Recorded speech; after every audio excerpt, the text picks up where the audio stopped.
Hello everyone. Thank you for tuning in to another Aroma Talk. We have a very special guest today, Gabe Oppenheim. If you guys don't know him, he's an author of a very nice book. I think it's one of the only books that is pretty interesting to read, actually. The name of the book is about perfumes. It's The Ghost Perfumer. Sorry, can I correct you? Sure. It's actually one of the only interesting books to read, period.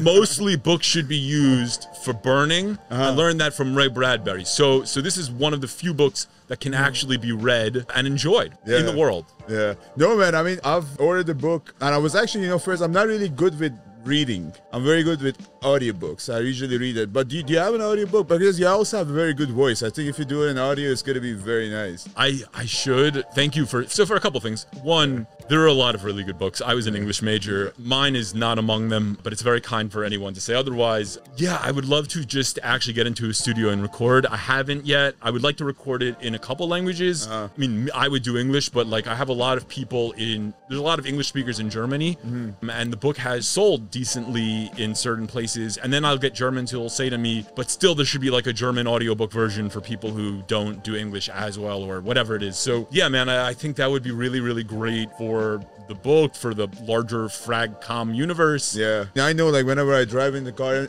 anytime I want to like get a book or like a book is very interesting to me, I always get audio, play it in the car. Like I have 20-30 minutes drives, most of the time every day. It's a really good way of listening to books. And I think it's something that is coming up. I would say it's trending now, the audiobooks more. Right now I have a huge love-hate relationship with New York. I've been here for 17 years now. I still love it. I think it's one of the cities that I would never forget. It gave me my life that I have. It's interesting for me to know, how did you get into perfumes and then writing a book about it? Like, how did that start? When that love started, that you started? What was your first perfume that you wore? So there's a few parts to that. My first perfume, when I was a kid in 7th grade, we did this dissection of like owl pellets, which is like their regurgitation.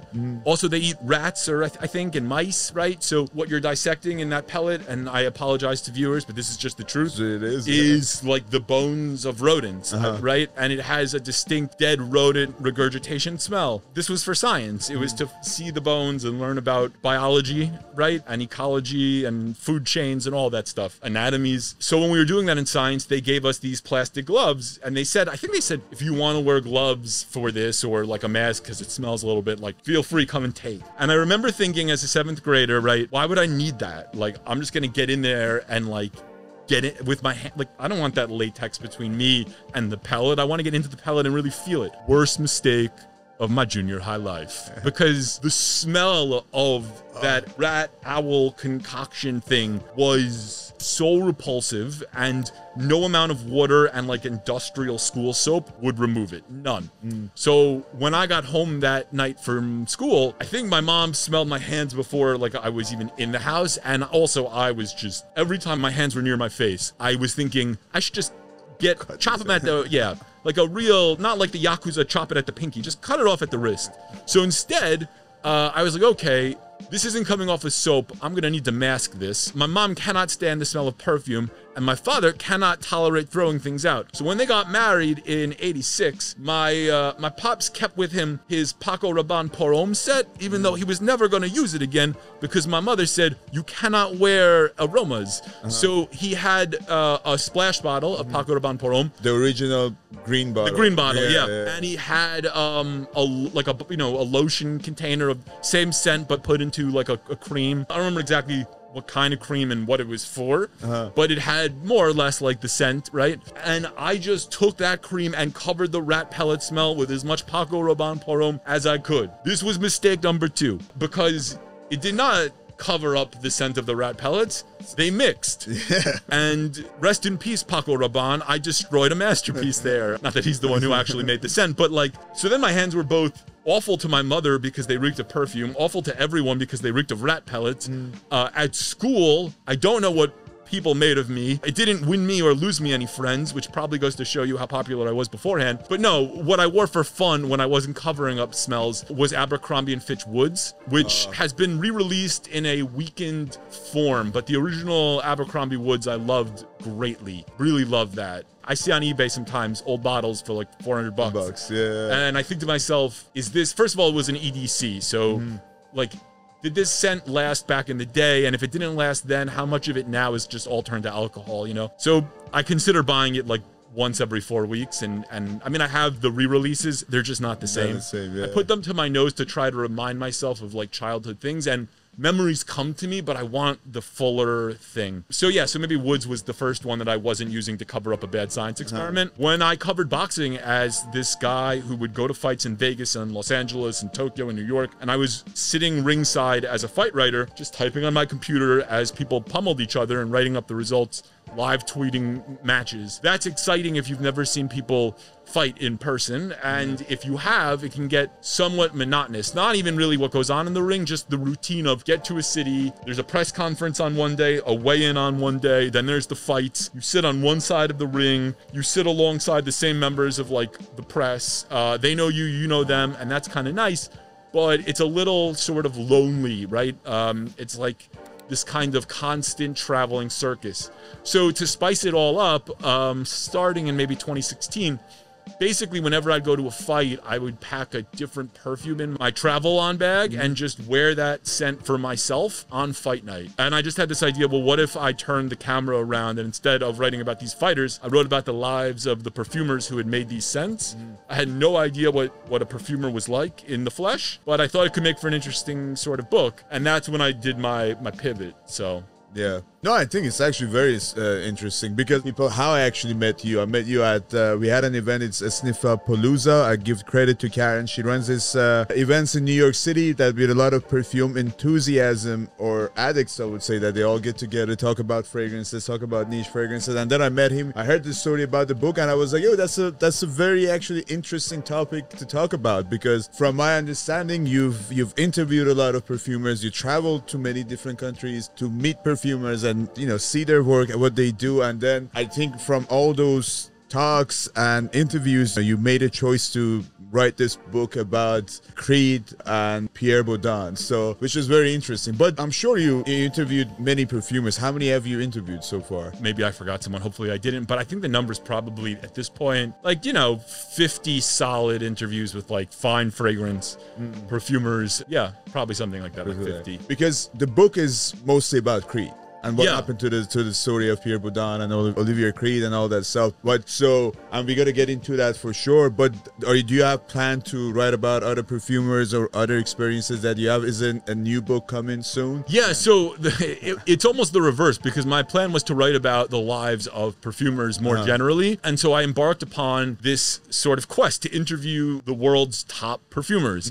This occurred in 2019, bleeding into 2020, so things got both easier and harder during COVID. The easier part is I could do a Zoom session with a perfumer in Paris, a perfumer in New York, and a perfumer in Dubai all in one day, and spend literally like a couple hours talking to each. So that was really good because it eliminated travel. Of course, eventually I had to travel and meet them because you can't fully establish bonds with, between you and another person through a computer screen alone. You can learn a lot, but it's just not quite the same as everyone sort of learned during the pandemic. And I was going to do it with current perfumers, but some retired ones, so I got in touch, I emailed Jean-Claude Elena, I got in touch with just some notable names who weren't super present, but were obviously people would talk about them a lot, people who inspired some of the younger perfumers. And Jean-Louis Suzak was another of the sort of older generation I got in touch with. And one of these people from one era that I could not get in touch with, but I heard a lot about, was Pierre Baudin. And so I thought I was writing a book about the lives of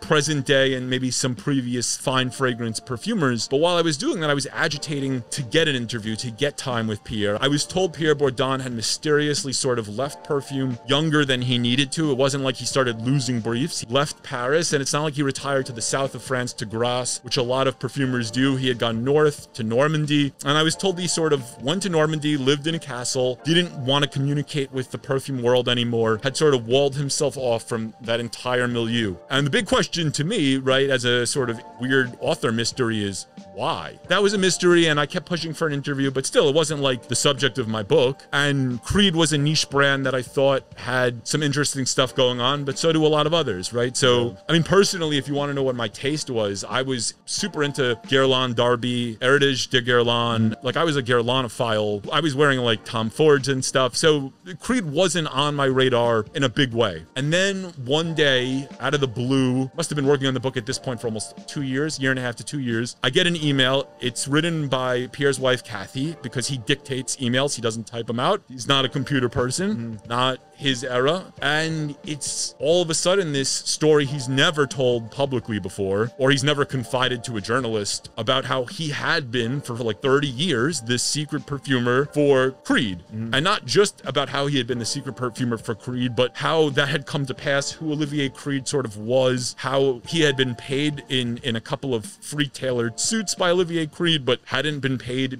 in any actual money. The story of his childhood growing up with a father who ran Parfums Christian Dior, wanted his son to be a perfumer, and yet the father refused ever to compliment Pierre on any of his scents. Like, just this crazy sort of unburdening in words of his life story, much of which involved this sort of Creed secrecy, this ghost perfuming for Creed, but also expanded into family matters. First of all, when that landed in my inbox, I was flabbergasted. Like, it blew me away. I remember just not knowing a lot of things. Where did this come from out of nowhere, and why is he trusting me? Of course. What am I going to do with these interviews I've done with like these 50 perfumers, this other book that I'm writing about their lives? So a couple of things made themselves clear. One, Jean-Claude Elena had convinced Pierre Bourdon and their friends that I was trustworthy and serious and not some, just New York City wannabe hipster perfume person, but I mean, I'm maybe those things, but also a writer who really cared to get to know the humans behind these scents and their stories. I've told this before, but I forever am indebted to Jean-Claude Elena for that. And I knew that Jean-Claude Elena was into Japanese culture, and he played the flute. So I bought him what I thought was a very cool bamboo flute from Japan. I had it shipped from Japan to France, where Elena lives. This was during COVID, so it was like a lot of organization. It wasn't cheap. And Elena is just like so Elena. He speaks in like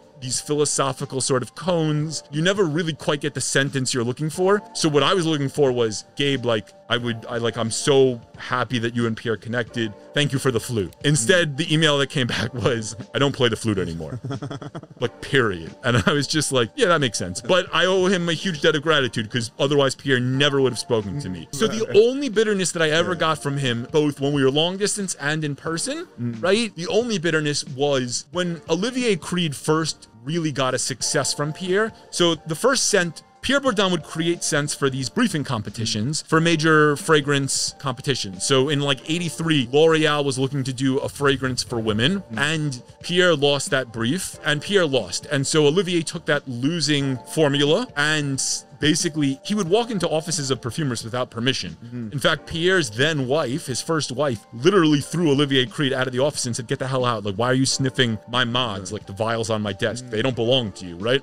And he had done this to Jean-Claude Elena's brother, Bernard Elena. So that's a Bernard Elena fragrance, because he would go in, he would sniff these vials of stuff that were in briefing competitions. And when they would lose, if they did lose, Creed would say, I'm going to take this for my own company, say that I made it, right? So the first fragrance he took from Pierre Bourdon was a fragrance that lost for this Correges in blue. And he said, Olivier said, this is from the vaults of Creed. It was actually made for the Queen in England back in the 1800s. I think he said it was from like 1845, when really it was a losing thing from like 82, 83. But the real first huge success was Green Irish Tweed. And what that was a competition for Lancôme Sagamore.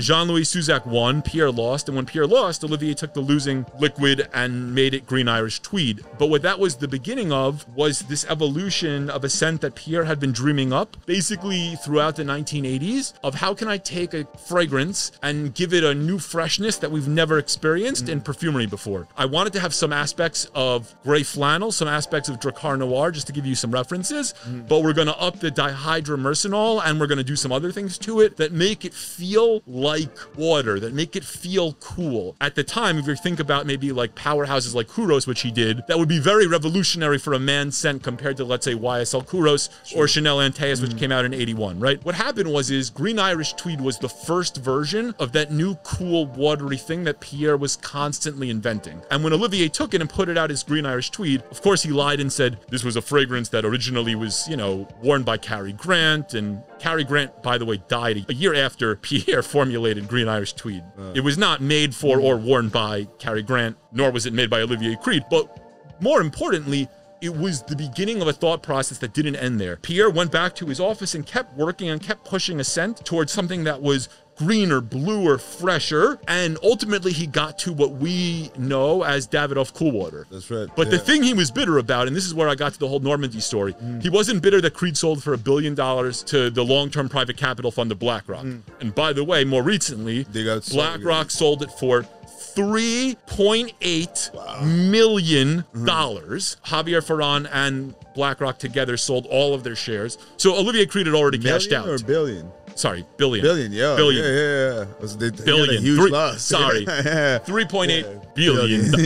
Billion. Yeah. The number is so big that it boggles my mind. I can't even say it. So $3.8 billion to Kering, the parent company of Gucci and Balenciaga and Yves Saint Laurent. Yeah. You know, run by Francois-Henri Pinault, the husband of Salma Hayek and the rival of Bernard Arnault, who runs LVMH. Basically, the whole world is split into two luxury companies, LVMH and Kering. Yeah. And now Kering owns Creed for $3.8 billion. Yeah. It's better in euros because it's 3.5, which is clean. It's cleaner. And like in American currency, it's like 3.83 million. But yeah, I mean, Olivier didn't see any of that. Still, he saw like $1 billion. So who's complaining, right? Who's complaining? Yeah. But it also goes to show, by the way, and I have literal no animus, right? Just respect. The people they put in charge for 3 years, people that BlackRock put in charge to run the company for 3 years, took it from a $1 billion company to a $3.8 billion company. And the things that came out during that time weren't great fragrances olfactively, but marketing-wise, in terms of just other aspects of retail distribution, they made so many right moves. And also, again, just circumstantially, they made the right move time-wise because you had all these other brands like Parfums de Marly and Initio had just sold for $750 million.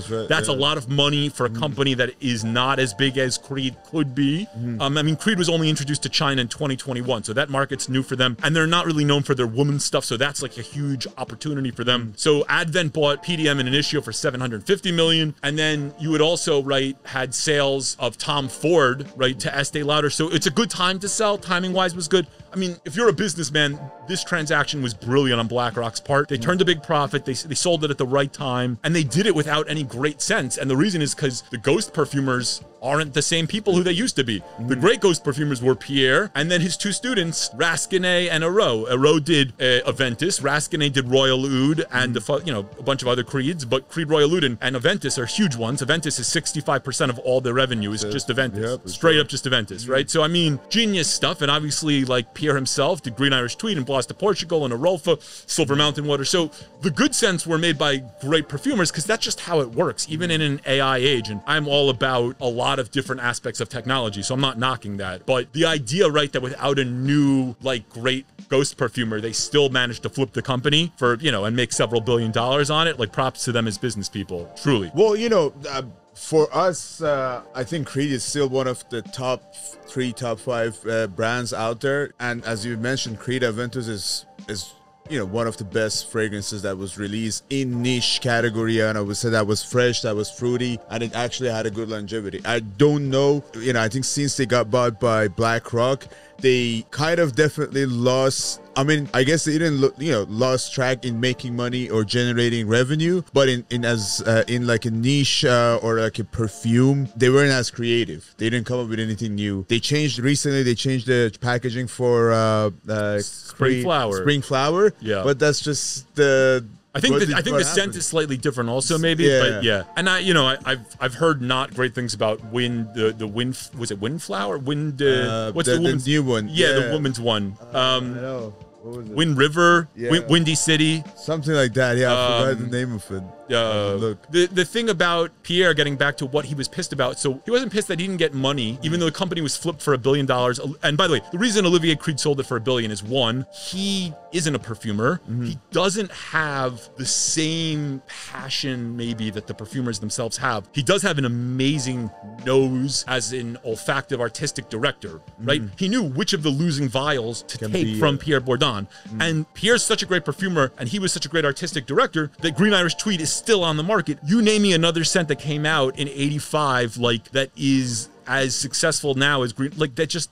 So all of these scents that Pierre made, right, like Silver Mountain Water was supposed to be the original male Issey Miyake fragrance. It lost that briefing competition, right? And it's still on the market and does really well. By the way, the original Issey Miyake male fragrance done by Jacques Cavalier, also still on the market. But so you needed two things there, right? A really great olfactive director, and you needed a really great ghost perfumer. And if you have those things, scents can last the test of time. And that's why I love Guerlain. I mean, the vetiver isn't exactly the same, and Abbey Rouge is obviously different, but like a really great scent can last the sort of test of time. Yeah, I mean, I would say still to this, Green Irish Tweed is one of my best fragrance. I still have one in my collection. But as you mentioned, like Davidoff, you know, even Cool Water is one. Grey Flannel is one of the fragrances. Still, like, I think it's been there for like, I don't know, 100 years. Yeah, Grey Flannel, so, I think is literally from the mid 70s. But the thing about, so getting back to what Pierre was pissed about. So the only thing Pierre was upset about was, okay, he took what was originally Green Irish Tweed, he kept pushing it towards this new direction that ultimately became Davidoff Cool Water. But here's what happened. He submitted this, what we know as Davidoff Cool Water, that formula, that scent, for a whole bunch of fragrances and lost all these competitions that he felt he should have won. The classic example he gave, and there's lots, right, is he submitted it to Hermes for it to be Hermes Bel Ami, right? And Hermes Bel Ami ultimately went to Suzak and is this leather scent that I love, the original of, and even the Jean-Claude Elena Bel Ami vetiver is very, very good. Pierre Bourdon's to this day pissed that Hermes said, no, thank you, we don't want Cool Water. And, you know, all these brands in the 80s kept saying no, and he knew the Cool Water was like this refreshing thing that just did not exist yet. Just didn't exist and nobody wanted it. And so ultimately it went to Davidoff. Today you might think Davidoff Cool Water and you might say it together so it doesn't sound weird. It was weird at the time. Davidoff is a cigar maker from Switzerland, right? Like that, they weren't, Hermes had a history of fragrance, right? All these other things that he had submitted Cool Water for and gotten rejected for had fragrance histories. It took, you know, some small cigar company from Switzerland to finally say, sure, yeah, we're gonna bottle Cool Water and see what happens, right? And to Pierre, like, this was the best idea of his whole career in a way, right? And he wound up being right because the scent, I think, has sold, like, if you include Cool Water for women, which he did later, I think it sold something like, I want to say also it's like in the billions, like billions and billions. Sure, I think it's somewhere between like 16 and 30 billion. I used to know the statistics. So Pierre Bourdon was right? That was a revolutionary thing. And then of course dihydromercenol became used more widely. That whole cooling, refreshing thing became like the idea of the 90s. Partly that had to do also with another aroma chemical, Kalone, and also skin scent for him, the New West, Aramis New West skin scent for him, which is a Kalone scent. So that also sort of, and then you had all these watery unisex 90s things, right? But none of that happens without what comes before. So Pierre was right that it was a great idea, and he's still pissed to this day that none of these artistic directors could see that, right? None of them could see that, and ultimately took a small cigar company, which he took to the effing moon. They've made so much money off that. And to this day, I go to his castle in Normandy, in his office, which, you know, bookcases filled with books on history, politics, you know, literature. And on this big desk where he has drawers with all his old formulas, he still has like a current bottle of Cool Water that he's just constantly sniffing. And I don't know what it does for him, what memories it jogs, or if it just sort of spurs new ideas. But like, you know, it was almost like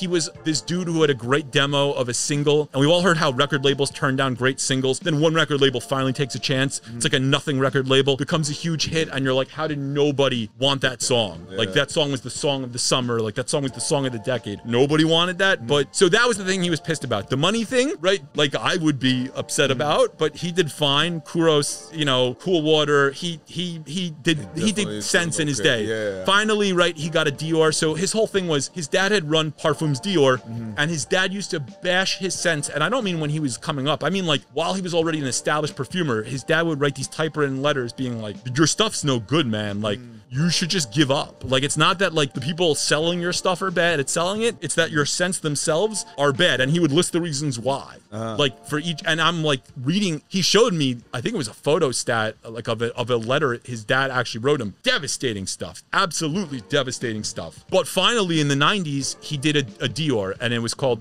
Dolce Vita, and it was for women. And Pierre basically told me like at that point, there was a completion. There was a catharsis. Like his career was kind of over in a way, because all his life he wanted to do a Dior. His dad dad had run Parfums Dior, and like finally getting a Dior in a way was like, even though he'd already done Kouros by then in Cool Water and had worked, you know, on a million things that had, you know, huge success. We didn't know it at the time because Olivier Creed was claiming they were his, but he'd already done Arolfa and Blas de Portugal and Green Irish Tweed. But so that, you know, Dolce Vita in the mid 90s for him was a big coming home thing. The weird thing about his dad is the letters about how his scents are terrible are just cutting and biting and mean and awful. But his father wore Kouros all the time, never said anything about it, but even Pierre was like, this is too sexy, too animalic, too raw, too much, you know, like urine and hot love for me to pull off.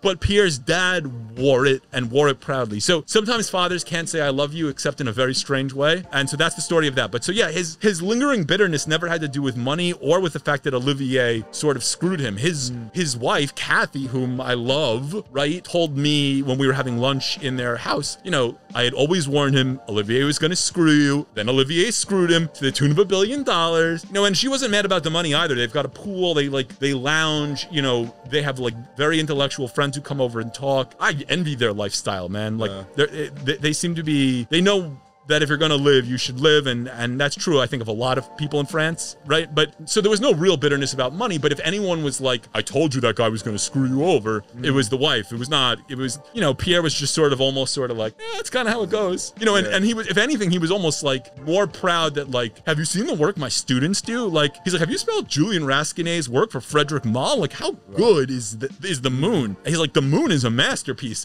You know, and Kathy's like, I knew that guy from Creed was no good. So, you know, Pierre's, I think, really weird in that to this day he's still smelling Cool Water. Like something about that 80s process of getting rejected like 8 times before Cool Water was accepted hasn't left him. Like that should leave him. But in other ways he's like so lighthearted about this whole crazy thing where, you know, he was the secret perfumer for a brand that just sold for $3.8 billion. Wow. How old is he now? Ooh, good question. I think I know because it's in my book. I think he was born in 40. I want to say he was born in 48, but I could be wrong. But no, that doesn't make sense. It couldn't have been born in. He graduated university in the 60s. So, I mean, if we do the math. Probably in 70s. Yeah, late 70s, I would say. Yeah. I mean, what's interesting is so he was a student during these like huge student protests in Paris in like 67 when like college kids were like just setting fire to stuff and basically saying we reject the values of like the 1950s. And Pierre was not about that life because his granddad basically fought in World War I, got tremendous shell shock, what we call post-traumatic stress disorder now,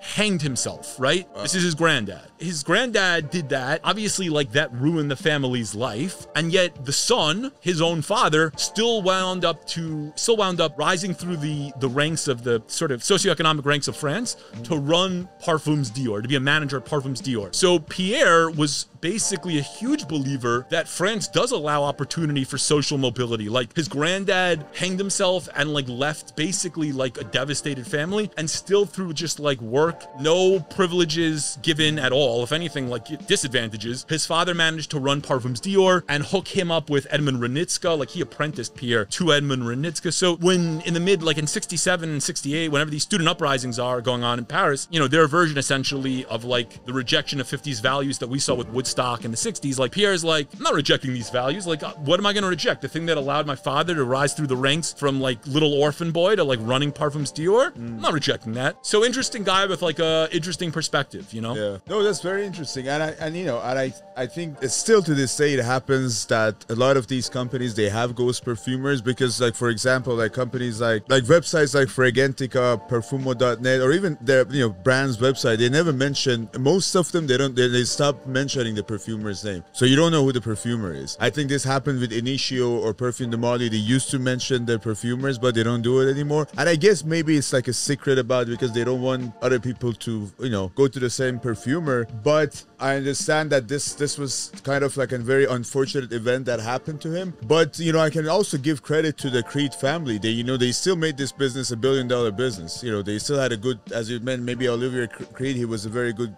brand director and creative director, and still they they made all these fragrances, they did a great marketing, and they maybe hired really good people, and Creed became Creed. Yeah, man. So, now that we're talking, if people want to like get more information, maybe buy your book, follow you, do you have a blog, do you have a website? So like, just, give us some information about that. If you Google Gabe Oppenheim, all of my pornographic videos, I've had them removed. I sent a letter to Sergey Brin. It's good now. They're no longer there. No, you can get my book on Amazon. You can get my other books if you want to see what I wrote about boxers in Philadelphia, also on Amazon, as well as a novel. Let's try 2-3 of them. Sure. And then, I don't know if you've tried any of the fragrances from here. No, these are all new to me, although I really wanted to, I don't drink so much anymore, but when I did, gin and tonic was 100% my thing. And I do love juniper, so I'm always been interested in smelling that one there. Gin tonic, yeah. This was this is one of the newest release, and since we got it, it's actually one of the best-selling fragrances this summer right now. And I don't know when this podcast will come out, but can we just tell people today is one of the hottest mother effing days in the history of the world and of New York City.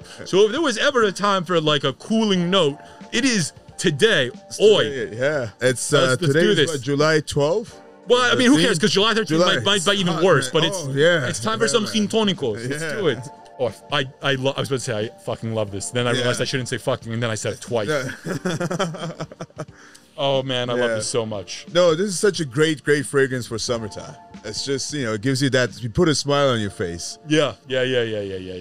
This has bergamot, lime, ginger, gin tonic, pepper, mint, and has cedarwood, nutmeg, lily of the valley, and then dry amber, sandalwood. And what I realized, all of these fragrances, there are some ingredients or hidden notes that nobody really say, but there's of course some stuff in there. But it's a very, very nice fragrance, this one.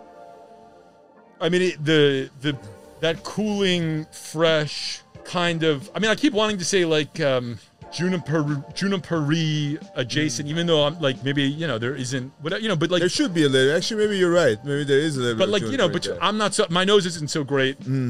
Between like mint and basil and juniper, there's like something isolate that's common to like all of. There's a freshness element.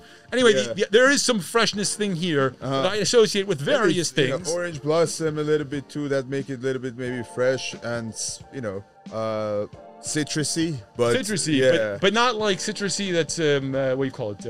Boringly citrusy, which is a thing because citruses for summer are very common. That's right. Yeah.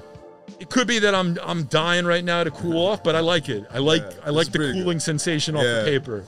And it reminds you of gin and tonic. Like drink a gin tonic, drink that you have in the summertime on the rooftop. You want to stay happy and you drink that, and this is that drink. Yeah. I would say one of the most successful releases this year for summertime. I think they released it at a very good time, and I think we sold out already 3 times. We also did an event for gin tonic here, which a lot of people got drunk, but also, I think it was pretty cool. Yeah. Man, at that Exance that we were both at, not that I knew you at the time, at the Nishane party, I saw some people drunk in the industry whom I'd never seen drunk before. Also, I had many gin and tonics that night, and I smelled those Nishanes that they got the IFF perfumers to do when they first got IFF perfumers. That's a side story that has something to do with the gin tonic that we just smelled. Unrelated.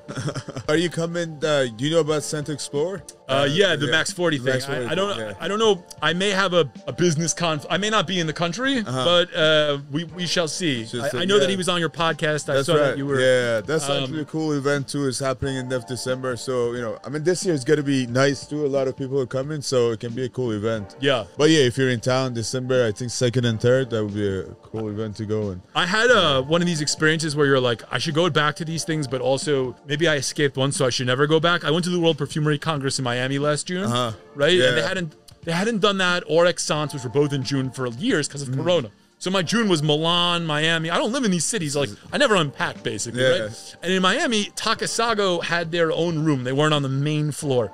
And they had like a sniffing station for an ingredient that had been a captive, but now they were like selling it to anybody, right? So you could smell it in different formulations and different concentrations and all these things. Long story short, everyone I was in that room with, like the day I was sniffing it, got COVID. Literally everyone. In fact, the guy who was like the head of like raw material procuring, or the chemist who was the head chemist for like in the raw material division, so a very nice dude, he basically said you should get tested. Like we're all positive. And there was a girl who was like a journalist who was next to me. I mean, I call her a girl. I shouldn't. A woman, but my age, who was literally sniffing right next to me, like super COVID. She lives in Brooklyn. Like she flew back like the day we landed. She's like, I got the COVID. So when I like didn't get it from that room, and I was like the only one in the room like that day who didn't, I was just like, oh, you survived. Never go back again. But yeah, maybe. I mean, now that like that's not a thing anymore, maybe I can, do some scent exploration. You know, Exans at the end of the day, you're like, your nose is so dead. I just can't do this anymore. Yeah, no, it's so dead. Yeah, but it's fun. They're always fun. No, and I got to go to Pity. Yeah. Like to be honest, like Pity is gonna be fun. There's a lot of shows. I'm kidding on the shows. The shows provide some great opportunities for people like us. For a retailer, for a journalist, for people who want to sell. I mean, some of the shows, they're cool. They're really great. They serve purposes. I mean, talking about getting sick after Scent Explore last year, I got a bad flu and I was in bed for 4 days. Yeah. But, Listen, you're putting your nose with other people's noses. You'll be sniffing each other. It's going to happen. So next one is Oman Luxury. Yes. And this brand is actually, they rebranded. They went through the whole packaging. They repackaged everything, and then they changed perfumer. They started working with Firmenich, and they started working like with Hamid Merati that we talked before. This one is very peppery. So if you like, I love like that. Terre de Hermes, this can be closer. It's not the same, but also very good with summer. But it's different. It has that zesty, peppery scent into it. When you said, so first of all, I love Hamid Muradi Kashani. Yeah. He did Amir 1 for Ajmal, and it is so heavy. And he does a lot of other things too that aren't as heavy. But like for some reason, my and because it's called Oman Luxury, right? My head went to Oman, which is obviously incense and amouage, and also just immediately I was like, I'm about to get like Amir 1 style heaviness, but this is actually bright. It's very bright. Yeah. Whoa. Yeah. And I know a lot of people when you say Oman Luxury, you also feel like it's gonna be Oriental, very heavy. Although they have some fragrances in there and I love the heavy ones. I'm just telling you, like expectations versus what I got. Exactly, but it is like actually they have a lot of lighter scent into them, floral lighter scents, or like citrusy like this are actually very nice. Yeah, this is really nice. It's really nice. This is really nice. This is so like this is like a daily wear. Like I don't want to like. That sounds like a pejorative, like it's a daily wearer, but it's not. Like I mean, like this is just so. I would want people to be like, oh yeah, that's Gabe. He smells like this. Yeah. And also, blotters always they don't really give you the true story of the fragrance. It's always how you wear it on your skin. Yeah. But this one on the skin, after an hour, the way it dries on and everything, it gets really nicer. That peppery note is there, but it kind of dries down, and all the other notes, the fruity notes, the citrusy notes comes out, and it's a brilliant fragrance. And the last one, I don't know if you heard about the Premiera Kuwait. No, good. Introduce me. Yeah, I don't know this about gentleman, his name is Badr. Yeah, he's an individual perfumer in Kuwait. He makes fragrances at home. He's crazy. He's just, when I talked to him actually last year in Scent Explore, he was like, Ahmed, can you please take care of these fragrances? I just don't want to sell anymore. I want to make fragrances. This is my life. I'm not good with business. I don't want to do it. And which is actually very interesting. And I was like, yeah, man, whatever you want, just, I would love to do it. And then he make these great fragrances. So did you handle, like, did you go to Lugs Pack, or did you handle packaging? Did you pick the atomizer, or you handled distribution? No, he do packaging. He do all of that himself. Yeah. So what didn't he want to handle? He didn't want to do the sell, marketing, customer service, all that stuff. Yeah, which is obviously significant also. So, for sure I would do it for you. But I get it. They're very good, like perfumers. They're scientists. They're good with what they want to do. They don't want to get involved in all that stuff because it's actually very time consuming, the other side of it. And he makes really good stuff as well. Like I don't have Lion Oud. If you try that one, it's actually very nice. But he makes good stuff. Cool. Yeah. Okay, well, here we go. Here we go. This is very aquatic, marine, like kind of a fragrance. Yeah, so this is exactly one of the ones where, like, my nose isn't good enough to know off paper what this would do on my skin, but B, aquatics on skin can be so interesting. Yeah. And I happen to, some people are like, oh, seaweed, marine stuff. I love aquatics on skin. So I would love, like, this is one of the ones where I'd be like, I'd love to see how this develops. Like, get some of that salty summer skin and let it all mix together. Exactly. And I didn't know you like heavier scent. I mean, I kind of No, I love it all was of a it. very hot day. I was like, let me bring some No. fresh scent and aquatic ones. But yeah, they have all of these guys. They also have some heavier scents that actually are very interesting. Even though I just learned, I actually talked about this maybe yesterday when I was traveling in Dubai and even though I'm from Iran, but I didn't really. I was a kid when I moved out. But when I went there, I was talking to a lot of Emirati guys that were like, there's this misconcept that you have to wear oud when in fall or winter. Yeah. But they were like, it's actually wrong when you wear the oud and heavier scents in summertime and heat. They smell much better because they react differently on your skin. And then when I started trying it, I was like, wow, that's 100% right. It's a different type of oud that comes out. So I was just in the woods of New Hampshire. I was on this man-made lake called Eastman Lake in Grantham, New Hampshire. Probably shouldn't have been that specific. I don't want people stalking me, and the funny thing is, no one's going to stalk me. I'm not popular, and I don't write that well. For some reason, why am I being so paranoid? But no, I was up in the mountains where in the day it was hot as a mother, and at night it cooled down. And I've been to Dubai, and I've done the summer oud thing, and I was like, all right, let's do it, right? So I took the brand from Riyadh, Arabian Oud, that brand, and I took they've got a leather fragrance Kayal. Comes in, it looks essentially like a full-on, I'm gonna get the terminology wrong, but it looks full-on like a dude on a horse where he's afraid of the sand getting in his face, so he's got like coverage, like it looks like Lawrence of Arabia in terms of like the bottle. I mean, like even the cap. Yeah. But anyway, it's what it is like a hardcore leather where like the oud and the leather base is polished to make it more leathery than fecally, but that leather is an oudy leather. And it was lovely in the sun. I didn't go crazy with sprays. I'm not an idiot and I'm not a sadist. But it did something in the sun that wasn't skanky. And it did something at night that was like the same way that like when you sit at like a bonfire, there's like a kind of like, there's a woodsy thing going on at night when it's like sort of slightly chilly off the water in like a summer atmosphere that works. This didn't have like a burning thing. There wasn't any of that, but it worked at night also. So like that summer oud thing, like I'm with you. I mean, I was taken to this cool cafe. There's a perfume brand called Tolu. Tolu is also like a measurement in like Arabic, right? And it means a certain amount, but there's a perfume brand just called Tolu. And the guy who runs it also has a coffee and like, it's like you can burn bakur there. You can have coffee, it's a garden, and he sells his own brand of perfumery. It's like kind of everything you could possibly want. I think there's like salads, really cool. Anyway, he like burned bakur and he got all of my garments super infused with the smoke, and it was obviously super hot. And I was down for smelling like the fire in the summer. So if I had stepped into my apartment now, I'd probably be dumped very unceremoniously by my girlfriend if I did that. But personally, yeah, man. You had a good time. You had fun with it. Oh, yeah, I had a good time. Yeah. So thank you again, Gabe. I think you should come back again. We can talk about this stuff for another 3-4 hours. I'm extremely long-winded. I am so sorry. No, man. So sorry. I think I would love to, because love sitting down and having conversations with people. And I think we can do this a couple of times, because I think you have a lot of information that you can just get out, and also a lot of people love to listen. They want to get educated. So you should do it again. But thank you for coming, giving us this time, my friend. Thank you so much. It was a pleasure. Yeah. And hopefully we'll do this again, and we'll see you soon. I'd love it. Sure. Love nothing course. more. Yeah. Thank you. Peace. Thank you, guys. Thank you so care. much. Bye.